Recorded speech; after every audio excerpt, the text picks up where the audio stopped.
Genius, ये शब्द सुनते ही हमें दुनिया के सबसे महान साइंटिस्ट एल्बर्ट आइंस्टाइन याद आते हैं, जिन्हें दुनिया का सबसे बुद्धिमान व्यक्ति माना जाता है। यहाँ तक कि 14 मार्च को इनका बर्थडे जीनियस डे के रूप में मनाया जाता है। वीडियो को पूरा आखिर तक ग्रेट साइंटिस्ट गैलीलियो गैलीली की डेथ हुई थी, उसी साल सर आइजक न्यूटन का जन्म हुआ था। और जिस साल ग्रेट साइंटिस्ट जेम्स मैक्सवेल की डेथ हुई थी, उसी साल सर एल्बर्ट आइंस्टाइन का जन्म हुआ था। आइंस्टाइन का ये फोटोग्राफ देख रहे हैं आप, कुछ समय पहले इस फोटो को नीलाम किया गया। ये 80 लाख रुपए में बिकी। इस मशहूर तस्वीर पर इस महान साइंटिस्ट के सिग्नेचर फोटो को प्रिंसटन यूनिवर्सिटी में 14 मार्च 1951 को आइंस्टाइन के 72वें बर्थडे पर खींचा गया था।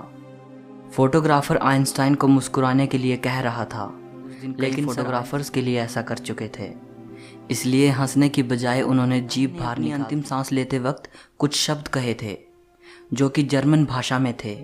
अनफॉर्चुनेटली जो व्यक्ति उस समय उनके साथ मौजूद था वो जर्मन भाषा नहीं जानता था। उनके अंतिम शब्द हमेशा के लिए राज बनकर दफन हो गए। आइंस्टाइन के पास बहुत युवा आया करते थे। वो आइंस्टाइन से उनकी सक्सेस का राज पूछते थे।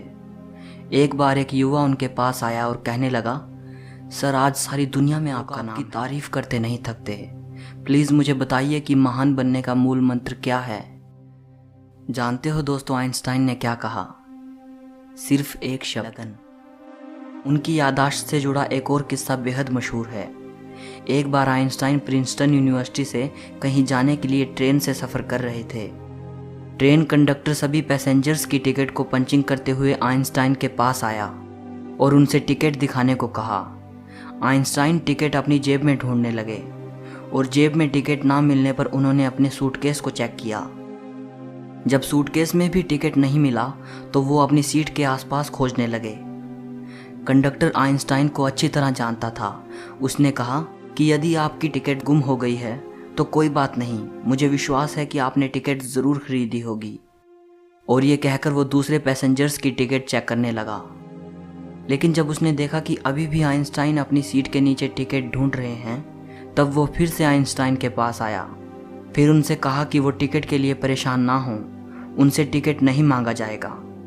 कंडक्टर की यह बात सुनकर आइंस्टाइन ने कहा, वो सब तो ठीक है, लेकिन बिना टिकट के मुझे पता कैसे चलेगा कि मैं जा कहाँ रहा हूँ। आइंस्टाइन अपनी जनरल और स्पेशल थियोरी ऑफ रिलेटिविटी की वजह से पूरी दुनिया में जाने जाते हैं, लेकिन बहुत कम लोग जानते हैं कि 1921 में उनको Nobel prize theory of relativity के लिए नहीं, बल्कि फोटो इलेक्ट्रिक इफेक्ट की खोज के लिए दिया गया था। आइंस्टाइन के सिद्धांत बेहद मुश्किल थे। उस समय बहुत कम लोग ऐसे थे जो उनके सिद्धांतों को समझ पाए थे। एक बार किसी ने आइंस्टाइन की पत्नी से पूछा, क्या आप अपने पति की थियोरी को समझती हैं? नहीं, उन्होंने बड़े आदर से जवाब दिया, लेकिन मैं अपने पति को समझती हूँ और उन पर भरोसा किया जा सकता है। आइंस्टाइन की मृत्यु के बाद डॉक्टर थॉमस हार्वे ने आइंस्टाइन की फैमिली की इजाज़त लिए बगैर ही उनके दिमाग को रिसर्च के लिए निकाल लिया था। इस हरकत के लिए डॉक्टर हार्वे को नौकरी से निकाल दिया गया, लेकिन उन्होंने कहा कि ऐसा उन्होंने सिर्फ रिसर्च के लिए किया है और वो वादा करते हैं कि आइंस्टाइन के दिमाग पर रिसर्च करेंगे। उनके दिमाग को 20 सालों तक एक जार में रखा गया और उस पर रिसर्च की गई। रिसर्च में पाया गया कि उनके दिमाग में आम इंसान से ज़्यादा सेल्स थे। यही वजह थी कि उनका दिमाग बहुत असाधारण सोचता था। आइंस्टाइन अगर चाहते तो और भी जी सकते थे।